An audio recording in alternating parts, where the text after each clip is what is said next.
Adab. Ghalib would be thoroughly amused but not surprised at all to see his work being discussed by an oncologist in English from a stage in London. He would not be surprised because he was perfectly aware of his universal appeal and the timeless nature of his work. He used noble language to convey grand themes that remain startlingly fresh for all time.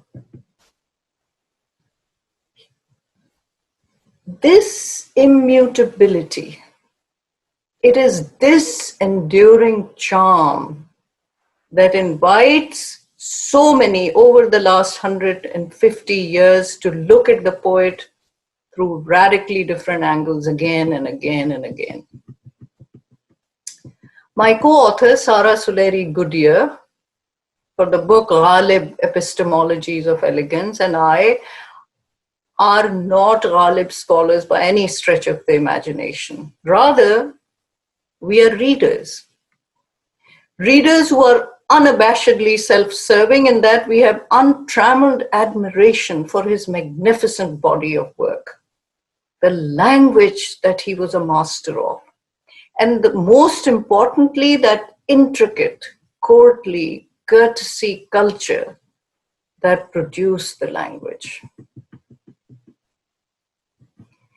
In a way, it is liberating to examine the work from the point of view of a common reader rather than a scholar. Because instead of diving in to find some esoteric meanings, my interest now is focused on understanding Ghalib's advice about how to conduct our daily lives, how to really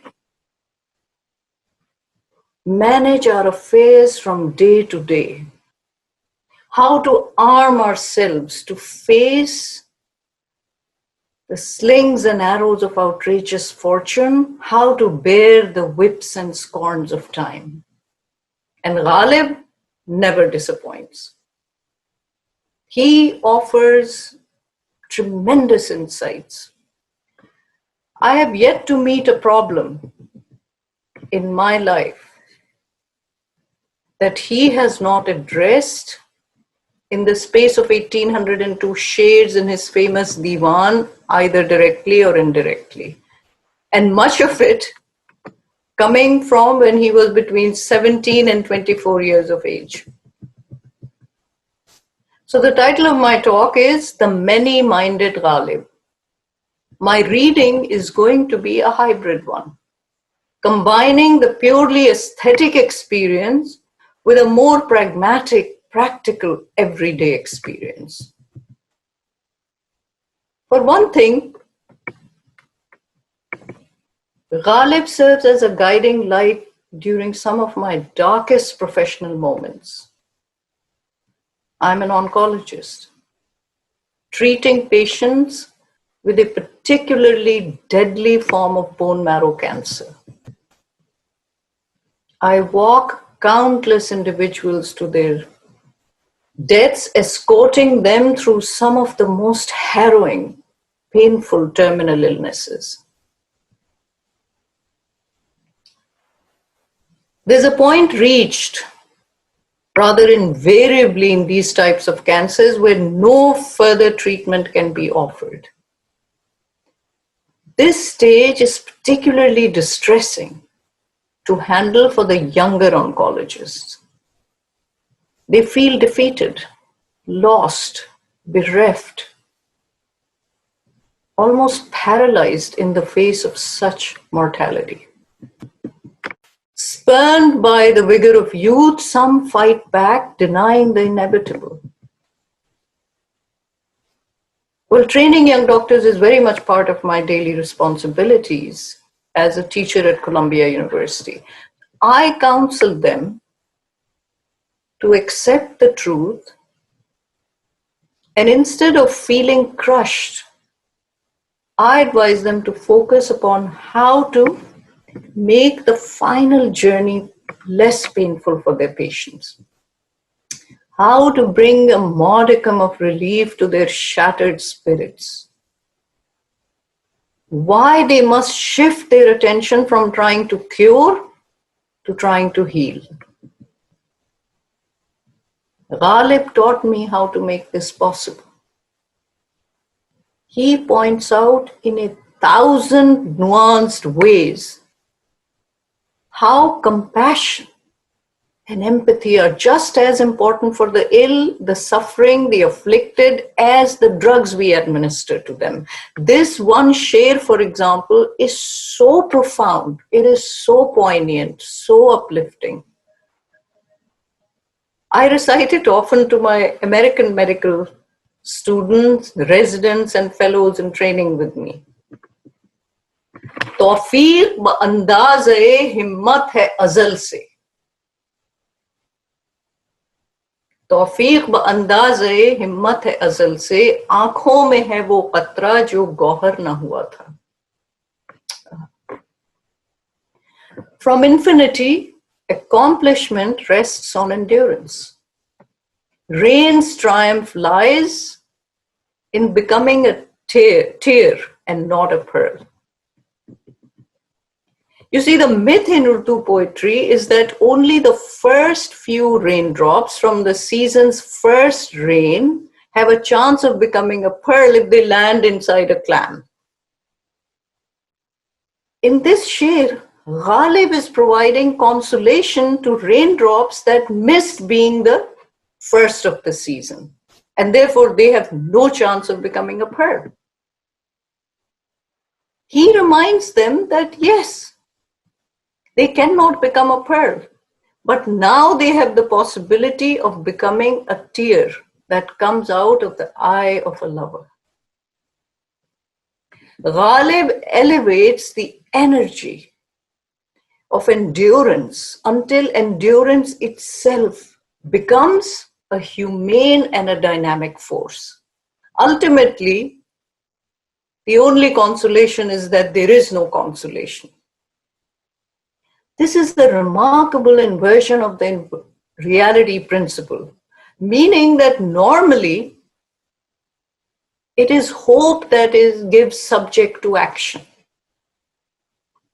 What Ghalib says is that when there is no hope, something else has to define our actions. Once hope is discarded, hopelessness itself becomes a form of action. If you say there is no ummeed, there is no hope left, then you cannot look far ahead. Rather, you are forced to pay attention to the here and now, to go on living from day to day. Instead of vying for pearls, you start to feel the anguish of life through tears.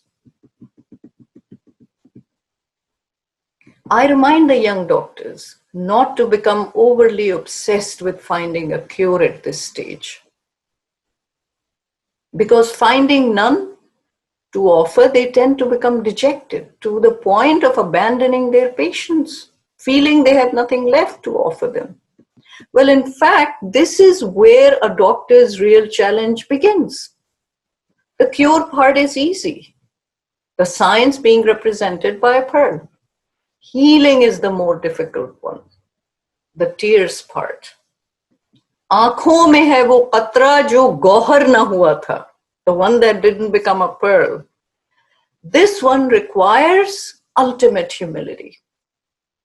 This share through the pearl tear analogy reinforces the idea that in addition to the science of medicine, there is a real art to medicine as well.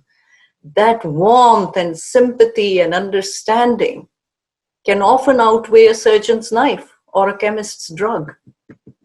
Emily Dickinson, the great revolutionary American poet, says something similar. Surgeons must be very careful when they test the knife. Surgeons must be very careful when they test the knife, for underneath their fine incision rests the culprit, life. In another gorgeous ghazal, Ghalib points out that even for a prophet, it is easier to cure than to heal. What a subtle difference he makes. इब्ने मरियम हुआ करे कोई, अरे मेरे दुख की दवा करे कोई. Mary's son may have performed miracles. Who bears the salve for my suffering? This sher invokes a Christ who cannot help ease the poet's suffering. Here, both prophecy and poetry must dissipate when faced with the realities of existence. There are no saviors on the scene other than the poet's language, which is itself highly conscious of its own fragility. This sense of frailty is made even more hypnotic by the fact that Christ, a highly revered prophet in the Islamic tradition, is referred to as Mary's son, Ibn Maryam. The vulnerability implied here suggests that both the poet and the prophet are in need of a healing that is being withheld from them. Mortality is all.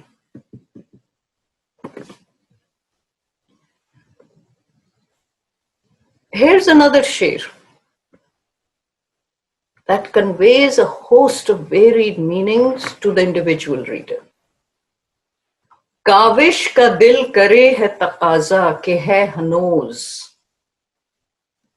Kaavish का दिल करे है तकाजा के है हनूज. नाखुन पे कर्ज उस गिरहे नीम बाज का. The heart demands greater exertion, for yet our fingernails owe a debt to the half undone knots. Beautiful. One reading of this sher is a romantic one. Dr. Farman Fatehpuri interprets the half undone knot to be cardiac in nature. The heart is protesting the torment of being left only partially unknotted. Consummation is sought by reminding the nails that they owe a debt to undo the knot completely. वो खलिश कहाँ से होती जो जिगर के पार होता. But in another reading, which seems compatible with an oft-repeated Ghalib refrain, there's a more universal message about what constitutes a meaning life here. The kavish, or the exertion, refers to one's obsession with arriving at solutions, comprehensions of existential complexities. In this reading, Ghalib reminds the reader that the work is not done as long as there is a single puzzle left only half solved in the entire universe. Or the kavish is a self-perpetuating phenomenon that must continue until one's last breath. This is the same theme as in Araish-e Jamal se farig nahi hanoz.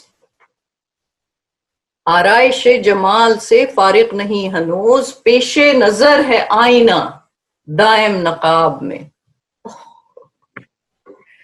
So beautiful. The embellishment of the ravishing is never to be done. आराइश Jamal से फारिग नहीं हनूज. The embellishment of the ravishing is never to be done. Inside the seclusion of the veil, the mirror lives constantly. The construction of enchantment, whether ethereal or earthly, requires infinite art and labor, one that can never see an end in sight. In some ways, this sher demands to be read simultaneously as both a statement of metaphysical and of corporeal desire, in which the impulse appears to be the enigma of incompletion. The deity adorns his creation, but remains hidden from the creator, never revealing his final word, while the artifice of the human other is again always in its waiting for the point of fulfillment. Neither the created nor the creator can expect the calm of consummation. Both are en route on a journey into irresolution.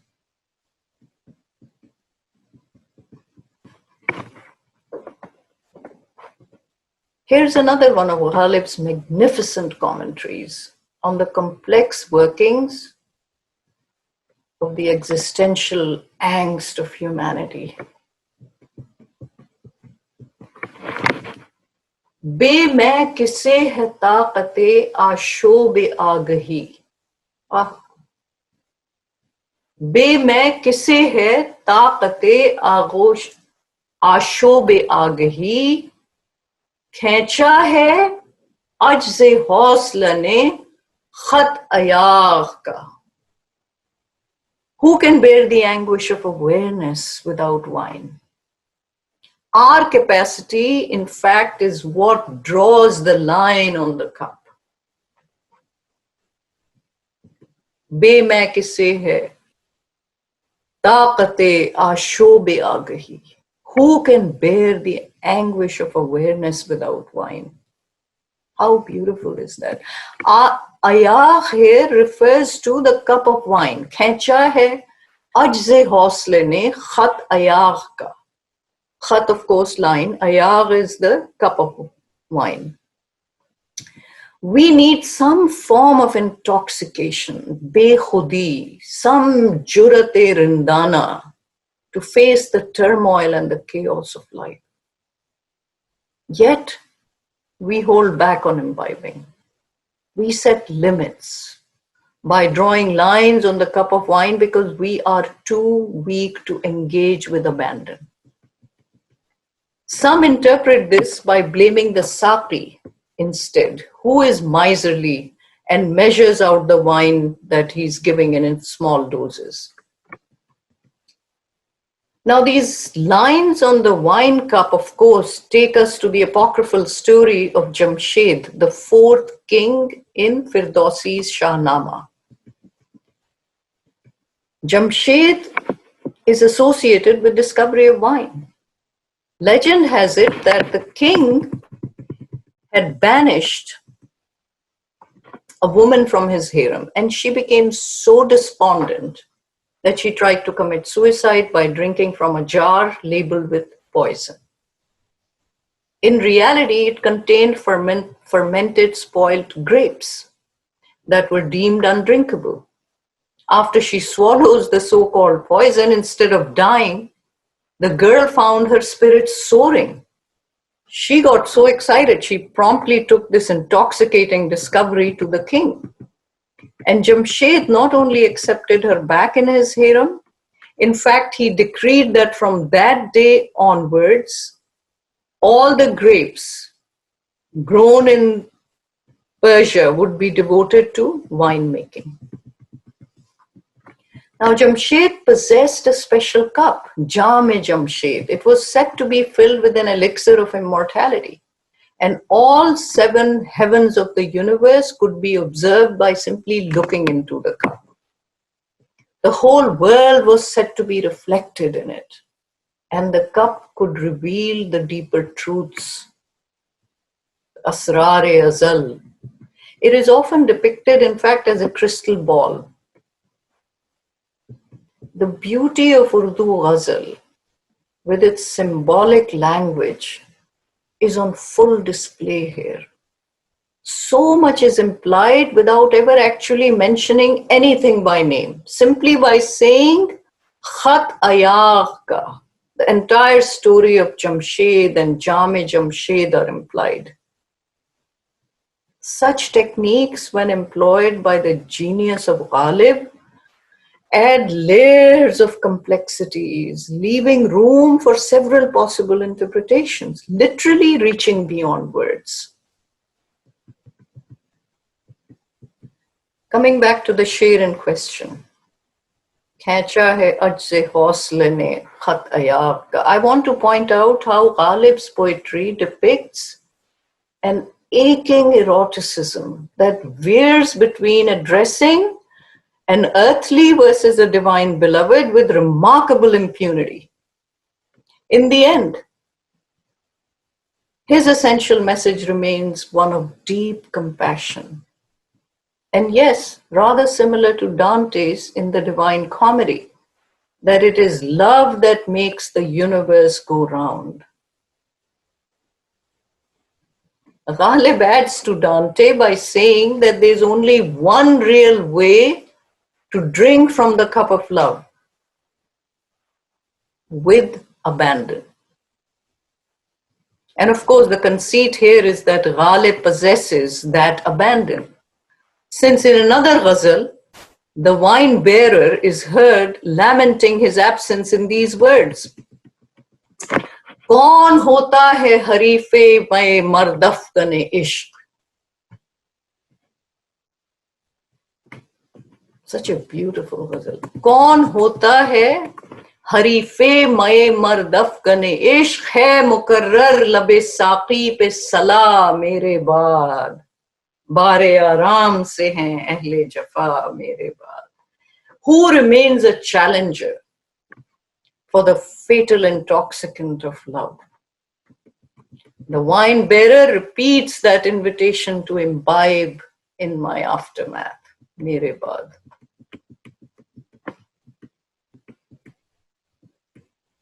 You know, people have expressed their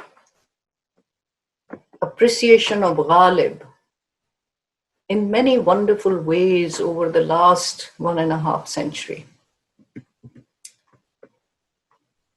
I want to end with one deeply moving manifestation of profound love for the poet.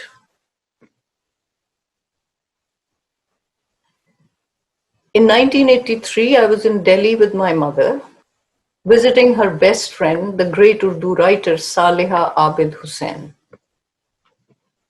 One evening, Ms. Khala Jan, as we called her, was invited to preside over a book opening ceremony at Ghalib Academy in Nizamuddin. She took us along with her. The writer who came on stage to introduce his book was a marvelous older gentleman, so frail that he appeared skeletal. He clearly did not belong to the privileged class occupying the front rows of the hall. He had a deeply lined face. He was wearing a black suit that had been ironed so many times that it had developed a silver shine. As soon as he started to speak, he completely ravished me. With extraordinary decorum, extreme courtesy and gentleness, he spoke in a very soft voice. Ladies and gentlemen, I have experienced two great passions in my life: Ghalib and Imam Hussain. I decided to combine the love of both in this new book. So, I have written a tribute to Imam Hussain in the zameen of every ghazal from Diwan-e Ghalib.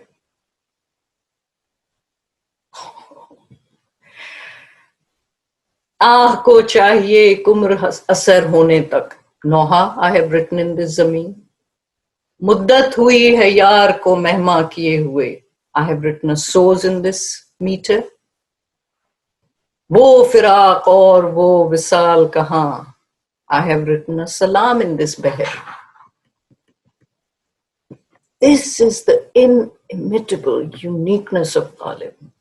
No other poet, no other writer in Urdu has ruled over our hearts and our minds with such absolute control. Ghalib challenges our intellect, but he also grips our hearts. We can read him and think and think and think about all the possible interpretations, or we can simply fall in love with him. Is it because of a word, a misra, a sher, a ghazal, a clever, witty anecdote about him, or a hilarious letter that he wrote? I don't know. Or is it just an instant connection of hearts that defies all definitions and explanations? अरे कासिद नहीं ये काम तेरा अपनी राह ले, उसका पयाम दिल के सिवा कौन ला सके, अर्जो समा कहाँ तेरी वुसअत को पा सके, मेरा ही दिल है वो के जहां तू समा सके. So with all my heart I say Ghalib Zindabad, Rekhta Zindabad. Thank you.